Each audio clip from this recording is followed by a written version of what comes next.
But yeah, Joe Tooney, he signed his 2-year extension worth $33.5 million. Again, 17.5 for next two. This is very, very good for Joe because, hey, man, everybody's locked up now.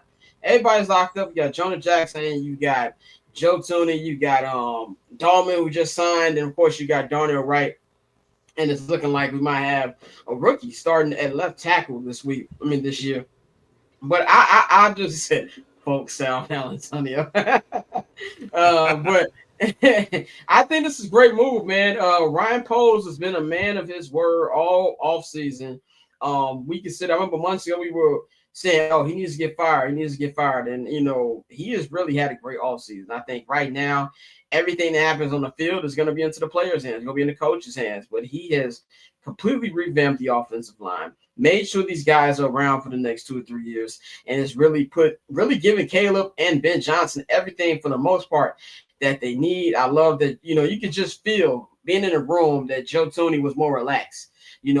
One thing that fans and media, we probably don't put perspective is players moving around, getting their family set, and knowing that he's going to be in Chicago, in Hallis Hall for the next couple of years. You can see really excitement on him and what that's going to be like. And this is, to me, the most stable this Bears offensive line has been in 2007, 2008. Like when we got multiple Ruben Brown. Yeah, that era. Yes. Yeah, Roberto Garza, like that era, man. So I'm really excited to see that, and just watching practice even though it's just OTAs, snapping the ball, I'm like, it's not like last year where the defense was getting to Caleb so quick. Like it looked definitely better. But Bang, what's your thoughts on this extension and just the offensive line finally looking stable?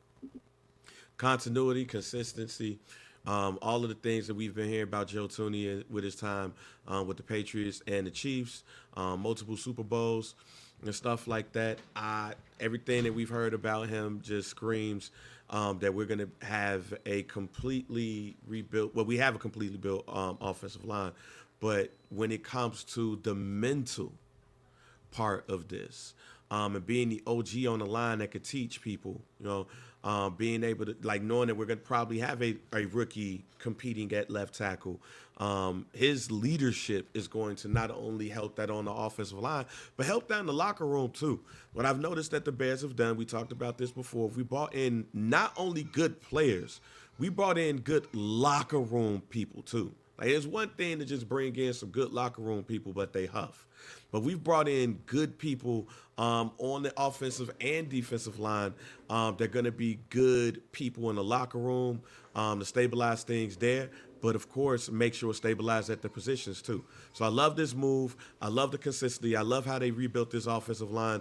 And I want to know how folks look at OTAs right now at this point.